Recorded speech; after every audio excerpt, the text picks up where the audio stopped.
You're listening to the Foreign and International Medical Graduate Show, a podcast to inspire physicians in the process of immigration to the United States and access to graduate medical education.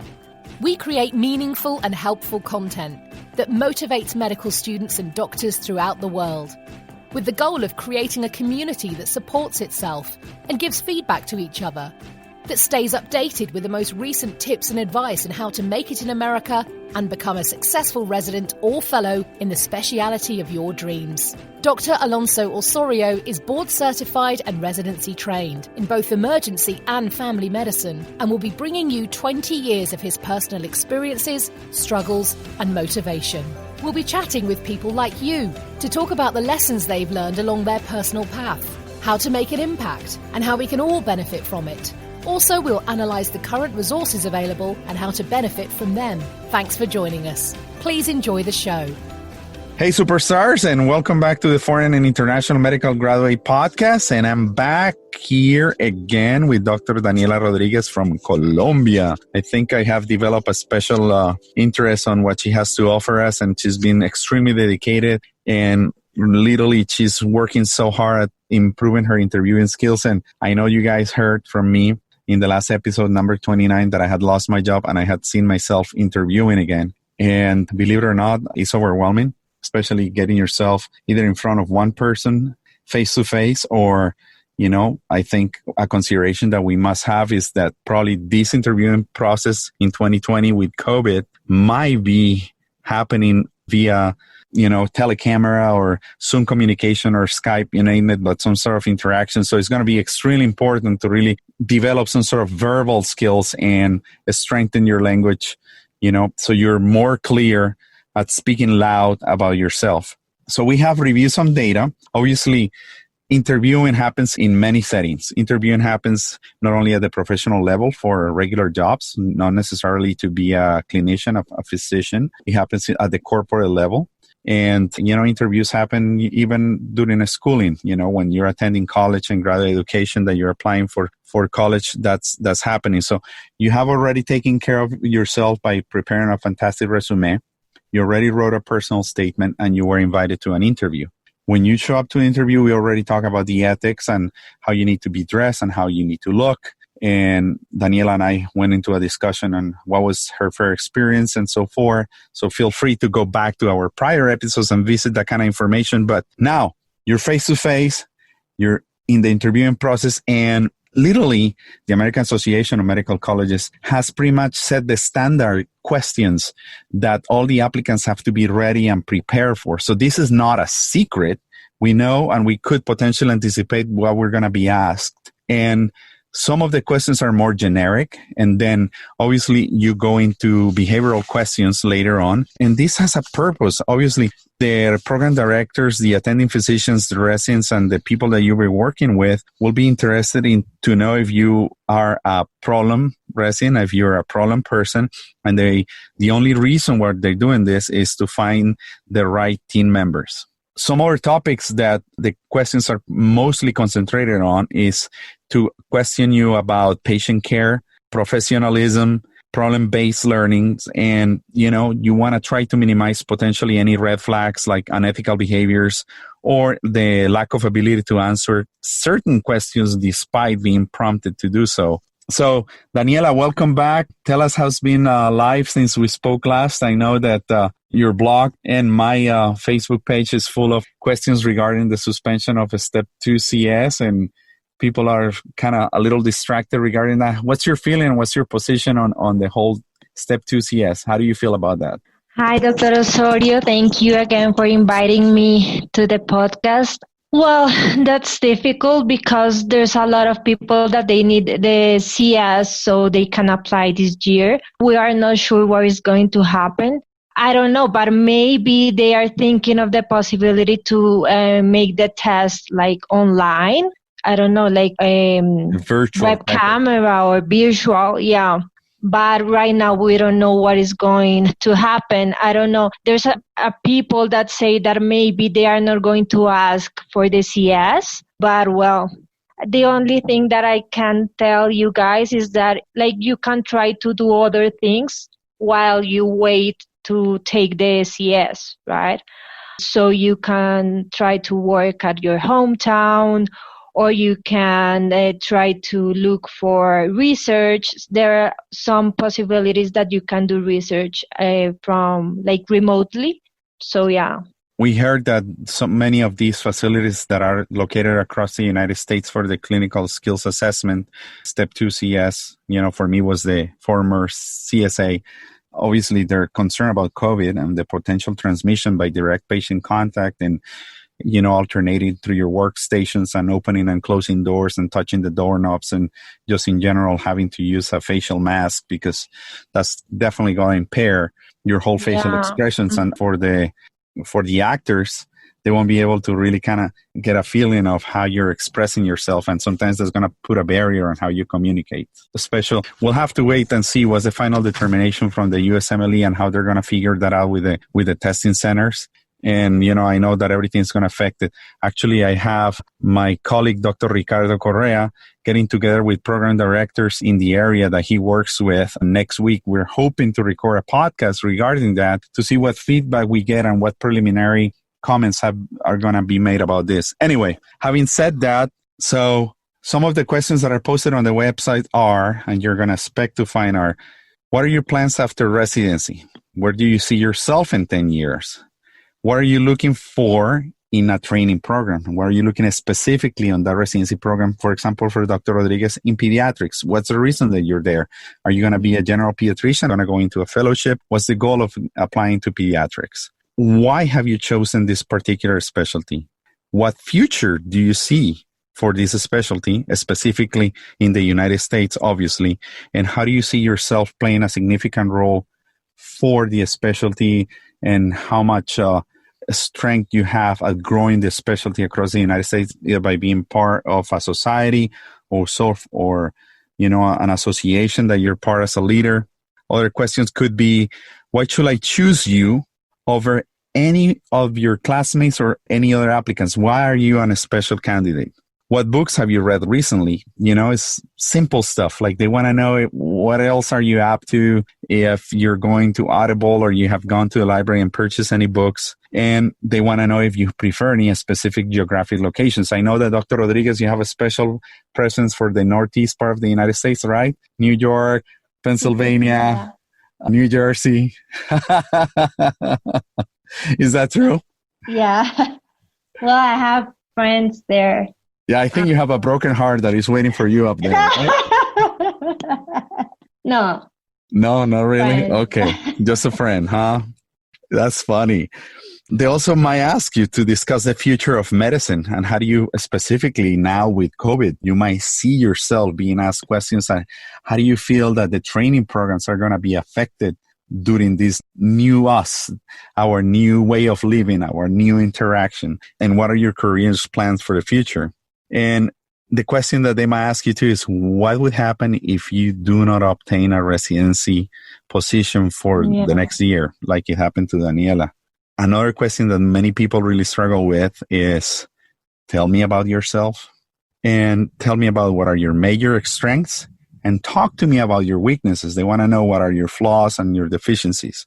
And what questions do you have for us, as the program director regarding the residency program? And also, what other hobbies or interests outside of medicine do you have? Like I said yesterday, specifically for me, tennis has given me so many connections and so many interactions.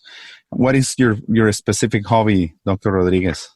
Well, I like to read, but also I work out a lot. I love to do exercise. Yeah, I exercise every day. I like to cook as well, but basically I love exercising. Yeah.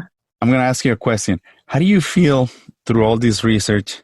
You and I have spoken that after the feedback that I have given you regarding your voice, your posture, you have really grown regarding that. Tell us about how you're going to be approaching the new interview, how it's going to be the new you that is going to be portraying itself during the interviewing process. Well, the first thing is that I've been working a lot about trusting myself. That's the principal thing that I think that is important, because you need to show others like that you are sure about yourself, that you trust yourself, and that if you trust yourself, as I already said in the last podcast, they are going to trust you. They want you to be confident, correct? Yeah, I've been working a lot in my confidence. Also, I've been working a lot in my English, because you need to know how to express yourself. Also, I've been reading a lot. So I've been trying to read books about communication skills, also to improve, my English. All the books that I'm reading right now are in English. So that's what I've been doing. Yeah.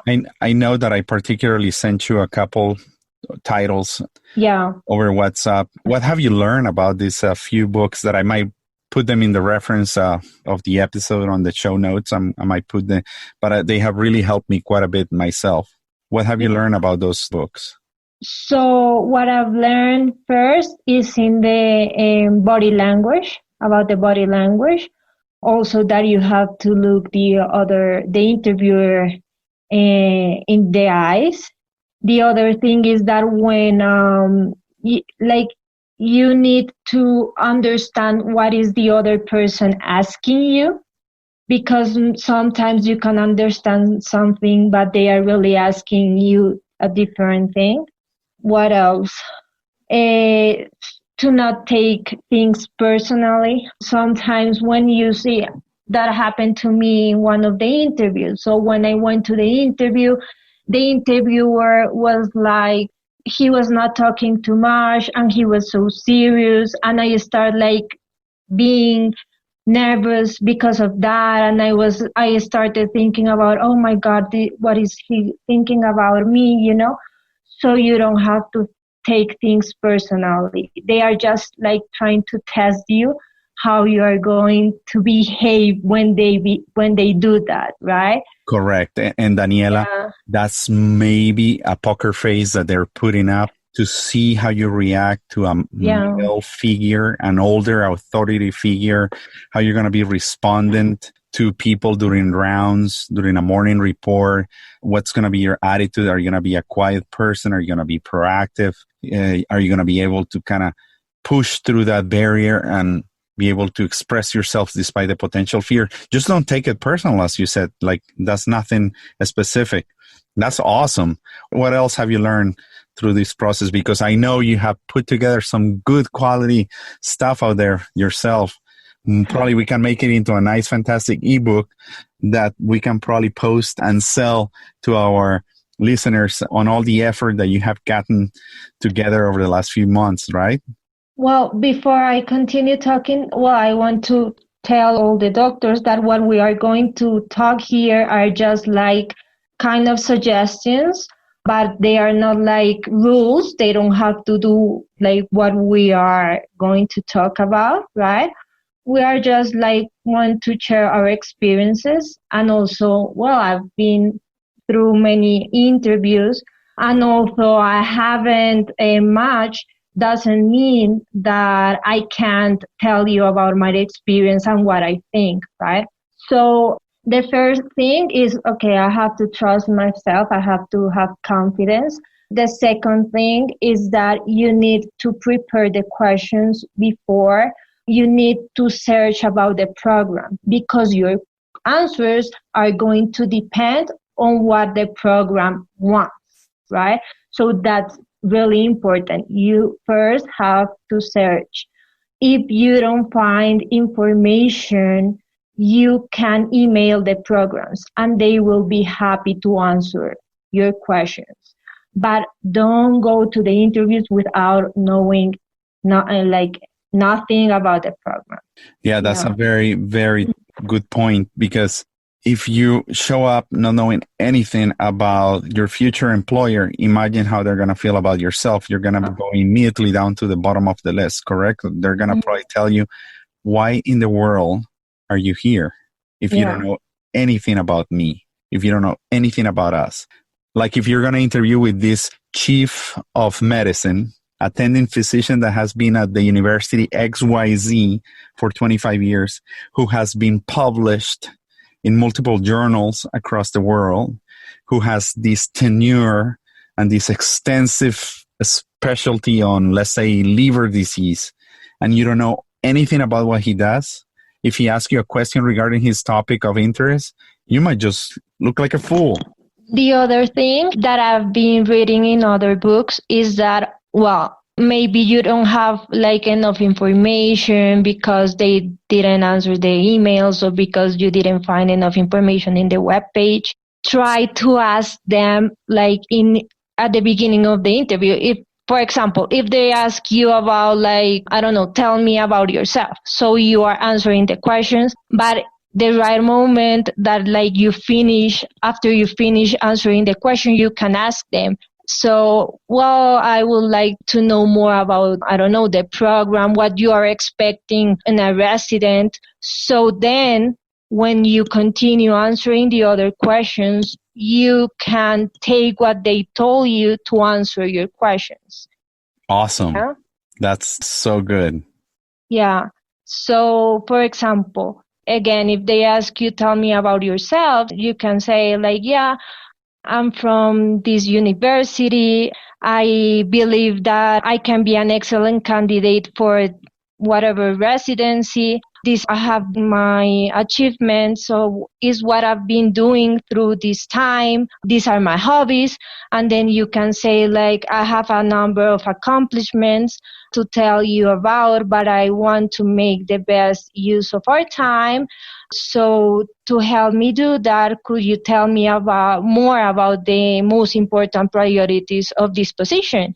And with that, now you are going to be able to answer the other questions because you know what they are looking for. Yes. Believe it or not, this weekend on Saturday, I jump on the phone through a Zoom interview with the chief of recruiting for this large nationwide emergency medicine company that has more than 200 contracts across the United States. And he was calling me from home. It was Saturday, 10 a.m. And I said, well, Alonso, I know a lot about you. What questions do you have about my company? And what else can you tell me about yourself? And I started by saying, well, Dr. X, I've been working for the last 5 years of my career on self-improvement. I think that by having made it into the United States and having become board certified in residency training in emergency medicine, I have fulfilled all my dreams in life. I have a beautiful family. I have a fantastic wife. I love my kids. Financially, I feel stable. I have the house of my dreams. But I think I'm in the process of moving into a leadership position. And I'm wondering, and I would like to inquire if there is a possibility for me to grow within your company and become a leader for your company. Because the last 5 or 7 years of my life, I've been investing my time off studying and self-developing myself, taking courses XYZ offered by the American College of Emergency Physicians or the American College of Physician Executives to be able to have the tools and skills that will allow me to empower myself, that if the opportunity arises to become a leader within the company under any circumstances with the right mentoring in place. That's what I said. Imagine that. So you take a question that might be potentially offering you a wide aspect, but that's what they want you to do, to be proactive, narrow it, and bring your personality on answering the question and be loud and outspoken at being confident, as Daniela said, about speaking about yourself. I'm not saying being cocky. We just need confidence, right? There's a big difference. You agree, Daniela? Yes. Yeah, that's true. And about that question, they are going to ask you in almost all the interviews. So, well, the important thing is that they don't want you to talk about your CV. They already know about your CV. So you need to talk about something else. So what have you been doing besides your CV, right? Also, you can talk a little bit about your hobbies, but not too much. And also about the things that you have achieved in the past, right? I don't know how, maybe what could be your answer, Dr. Osorio? What have I achieved in the past? Absolutely. Yeah. If they ask me, tell me, how do you feel about your achievements so far? Here's what I would answer. I've been a board certified residency trained emergency physicians for 11 years. And one of the biggest things that I ever wanted to accomplish was to become a fellow of the American College of Emergency Physicians. And I did that by accomplishing lots of professional development in education, commitment to a specialty by being an advocate for it, for providing excellent medical care in the community, and by being an educator with medical students and residents. And what else have I done? I have procured further continuous medical education that keeps me updated on my medical practice, because medicine is an ever-changing field, and there is not enough time in our lifetimes to learn everything about your specialty. And at the same time, I have rediscovered myself. I noticed that I have a special interest on sports. Specifically, I found joy in the Peloton machine and the treadmill and running, and that has really helped me to be a better tennis player on the court, which I enjoy quite a bit. And, and you just kind of expand, but just keep it, because remember, you have only 10 to 15 minutes. They want to know that you're a versatile person, that you're not only a nerd, that you're only a smart person, but that you're somebody that is relatable, that could interact with other residents in a pleasant manner. Correct? Yeah. There's something that I want to read for you, and is that match your qualifications to what the interviewer is looking for. Yeah. So you must sell what the buyer is buying. Yeah, that's basically. So we know that we're interviewing you to be a pediatrician, and we know that you're interested in pediatrics, and you really want to link something that you have done in your life with the need to become a specialist in pediatrics. For example, I'm going to come up with an answer. When I came to the United States, I soon realized that my passion for children in Colombia and the extreme poverty that I had dealt with in certain circumstances made me realize that I didn't have the resources, neither technologically or financially, to help my patients. And having the opportunity to come to the United States and have all these technological advances and the financial funding to give me a good quality of education, I think I'm going to use that new knowledge with technology and apply it towards the wellness of my patients. And I feel that despite my people in Colombia are suffering, at some point in time, I could do a mission trip, through the residency program or in my future professional career, and impact my local community where I came from in Latin America, Yeah. You just need to give it a little spin so they feel, oh my God, this person not only answered the question, but also spun the question in a way that gave some information about themselves and how they could be an asset to your program. Yeah. But it's all about having that mental and personal versatility, because one thing could happen, you might freeze. And if you have that mental freeze, you're potentially showing doubt. So I know it could be the most stressful situation that you could ever deal with, but it's not the end of the world. As I said, for me, the other person is as human as you are, and they have flaws and weaknesses. They just want to make sure that you're a relatable person. That's all they want. It's important that you practice your answers, but it doesn't mean that you have to memorize them. Yeah, you need to be also kind of flexible, because if you forget something or a word, so you can't just be quiet, right? So you need to practice, but not to be so strict with the answer, right? Yeah. I would say before you show up to an interview, you really need to know yourself, to know where you come from.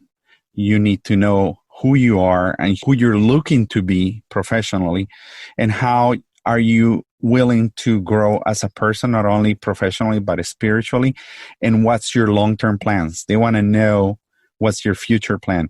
They want to know potentially if you're interested in being a general pediatrician, or if you're willing to go into a specific subspecialty, call it, hepatology, gastroenterology, pediatric neurology, pediatric emergency medicine. Yeah, no, that you're talking about that. That's really important, because when they ask you that, is because they want to know if they have things to offer you if you are going to do your fellowship. What I mean with that is that, for example, you want to, after being a pediatrician, you want to do ICU Intensive care, if you want to become a neonatologist or intensive care specialist for pediatrics. So maybe they don't have a good ICU, right? So if they don't have a good ICU while you are applying this, right? So you really need to know about the program. That's the most important. Yeah. You cannot ask for apples of a tree that only makes pears, right? Mm-hmm. So you need to know where you're really standing, and are you in a community program? Are you in a university program? Are you in a private institution affiliated to a residency program? Yeah. Are you in a For example, if you want to do research, but they don't have research, as happened in many of the community hospitals, so please don't say, hey, is that I am here because I want to do research. Or you are going to, do you have research? No. So you really need to know about it. Yeah. As you guys can see and appreciate for what we've been discussing, it's all about a little bit about common sense. In summary, know yourself, know the program, know where you're coming from, be prepared, practice, and rehearse these basic questions that are listed in the website of the American Academy of American Association of Medical Colleges, and rehearse them. As Daniela said, don't memorize them. You don't have to, but at least you need to know. It's a test with an open book. It means that you're entering an interview and you already know the answers. They just want to see how you can elaborate your thought process to communicate your ideas. Yeah. Specifically, if you're going to be a pediatrician, there's going to be a lot of stuff that they want to know about you and the interaction with the patients, their families. How good are you at dealing with kids?